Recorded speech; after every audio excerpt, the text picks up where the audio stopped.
Welcome back, everyone. Here I'm joined with Yannick Bahati. How are you doing today, Yannick? Yeah, I'm all great, thank you. Just finished some boxing session now, so I'm pretty much ready to go, to be honest. Good, good. Obviously, I just want to start with the fight news that broke out in the last couple of days. You'll be taking on Jaroslaw Lek at LFL 7 for the Yeah. light heavyweight title. How did that fight come about? Originally, my teammate got injured, and I asked my manager, my coach, and I wouldn't mind stepping up on that day to take the opportunity. So my manager contacted LFL and told them I'm pretty much ready to take the fight, and they said yes. And then originally the opponent said no, and they came back to me with the title fight against this opponent. So I said I'm ready to go pretty much. So I've been looking forward for a fight for quite a while now, to be honest. So I'm pretty much ready to go, to be honest. Yeah.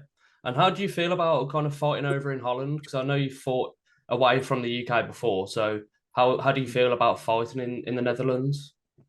Personally, I'm kind of excited, to be honest. Obviously, the Netherlands are quite known for like the striking and fighting in general. Anyway, I've actually fought one of the guys, Melvin Manhoff. He's from the Netherlands. I fought him in Bellator as well. So I like Netherlands. Never been, to be honest. Always want to go. And but in terms of fighting in Netherlands, I fought all over the world. So for me, it's nothing new. So just another day in the office for me, to be honest. Yeah.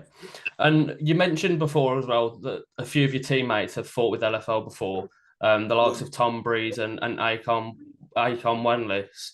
How do you feel that their experiences fighting with LFL will help you?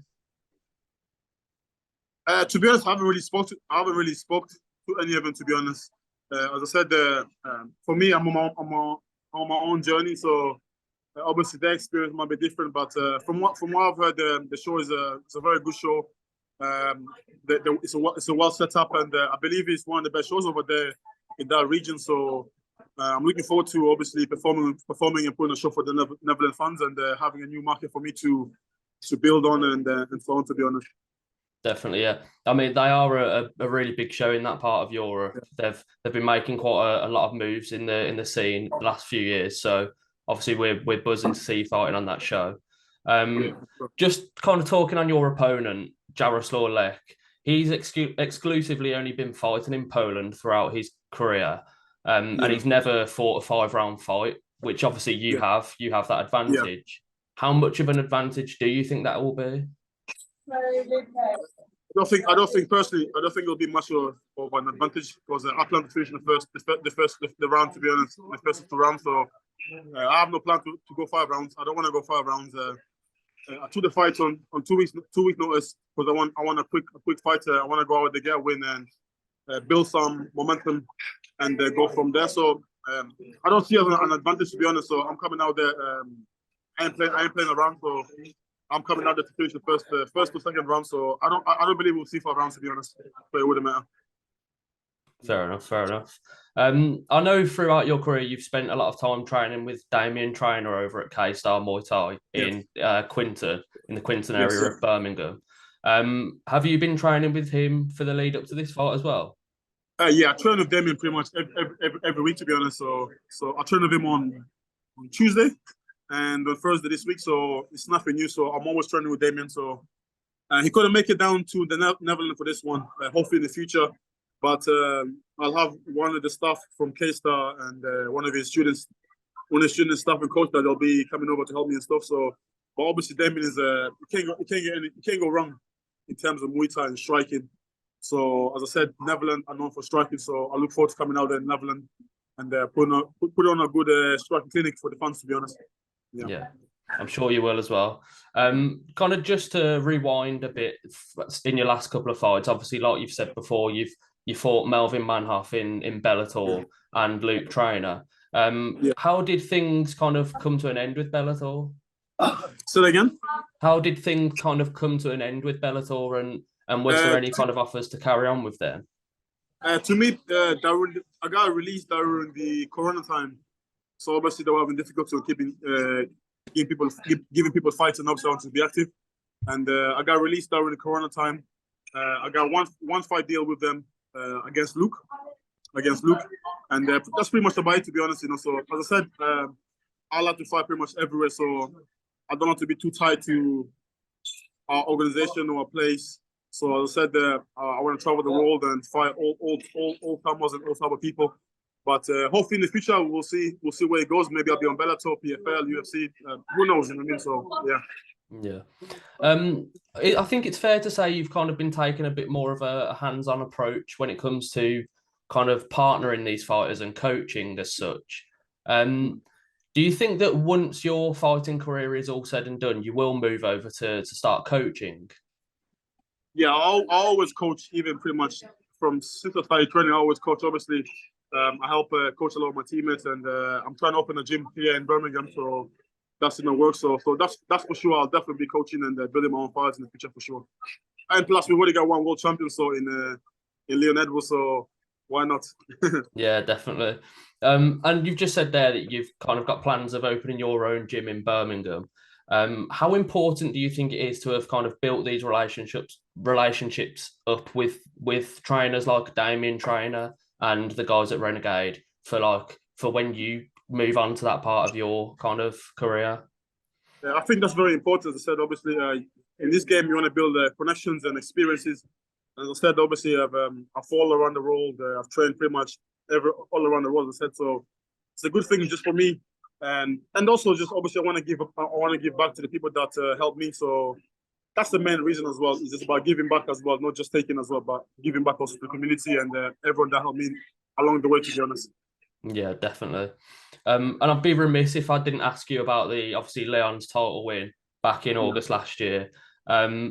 What kind of was going through your head at that time, obviously, when you were in his corner and he was kind of down on the cards? What was going through your head at that time? Wow, I love to be honest. Obviously, I've known Leon for since amateur days, you know what I mean? So from training to being friends to cornering him. So I know Leon. We all know, everybody in that corner pretty much knows Leon quite well. And for all of us, the main thing is obviously we know how hard Leon works. The journey that he's been to, and we just as a friend, as a coach, we couldn't just let him to turn up. Losing happens, but not to lose that way, you know. So if he lose, at least he gave out his best shot, and we couldn't allow him to lose that way because obviously we knew that he's got more potential, and realistically we knew he's got a chance to win that fight and by finish. So just about getting him to the right mindset to where he has to do what he has to do. So, but of course, in my point of view, I was panicking. I was sweating. Do you know what I mean? So, but in that kind of moment, you gotta stay calm and relax and just getting the athlete to do what you want him to do. And obviously, we've done a good job and pull off the victory. Yeah, I mean, you did a great job out there. Obviously, you've been training with Leon. I think it was since 2009. You've mentioned before. Maybe even longer. Maybe longer. I've been training maybe 2011. Yeah, I mean, you've seen the kind of game of mixed martial arts grow throughout that time. What do you think? How far do you think his win has helped the city come, and not even just the city, the whole of the UK, in terms of mixed martial arts and getting it on that main stage? I think it's a big thing. Obviously, we've already had Bisping winning the belt, obviously, and now we've got Leon, and even not just the UFC, but obviously now everybody talks about UFC, but there's a lot of big shows out there like PFL and Bellator and so on. Do you know what I mean? So it's not just about the UFC nowadays. There's a lot of big shows out there. For example, we had Brendan from Manchester, who just won the PFL. We got Leon winning the UFC belt. We've got Fabian Edwards, who's #1 contender right now for that belt. So we got in general England, we've got a lot of talent. He has been for a while, but I think now it's just because we have more guys that are former fighters who are for the UFC on the Bellators that are retiring, and they're bringing that knowledge over here and just producing guys. So I think right now for mixed martial arts in England is pretty much the best time to be involved, to be honest. Definitely, yeah. And I know previously you've spoken about your childhood in Congo and how you you had quite a tough upbringing out there. How important do you think it is for the kids of today to be able to look up to someone like you who has overcome adversity like that?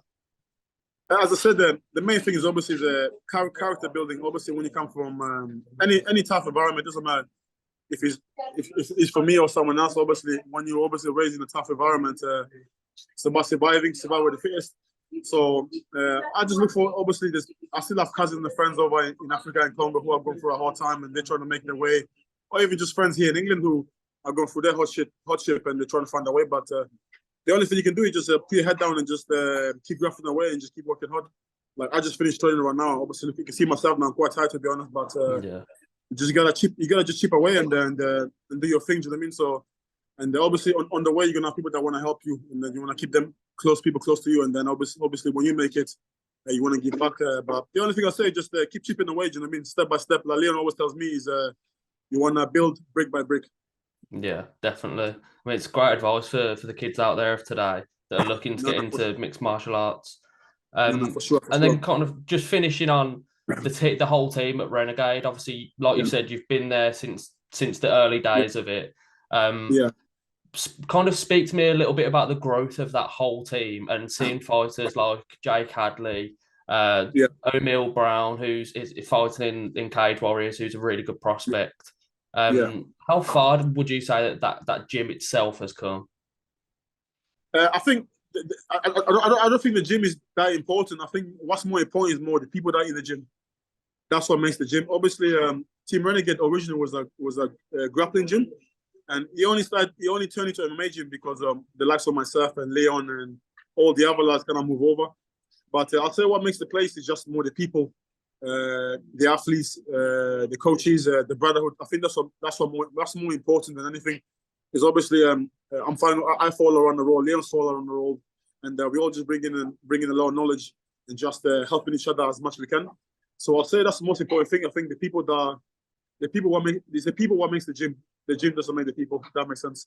Yeah, definitely. I mean, it seems like a family down there at Renegade, and it's amazing to see as a fan and someone from Birmingham like myself to have that sort of talent on my doorstep, to be able to see that you guys are helping get the next generation into the gym. It's amazing to see. No. Have you been down before? I've been down there to interview Fabian a few years ago. That's the only time I've been down. But yeah, you come at the train. You got a post us after the train now. I should, I should get in there. I definitely should. But I mean, calm down. Guys like you are inspiring people like me to get in there and train. So on behalf of everyone, we thank you for that. So yeah, no problem, bro. But just come down anytime if you try and do our grappling sessions or just say hello. I mean, just give it a go. So definitely, yeah, I'll take you up on that. I'm gonna remember your face when you come down. So all right, perfect. All right? Perfect. I'll let you go anyway, mate, because I know you've just been training, so I'll let you off and relax. Really look forward to seeing you out there doing your work in Holland. And best of luck for that, mate. Oh, thank you, buddy. Take care. Thank you. Cheers, Yannick. Catch up, brother.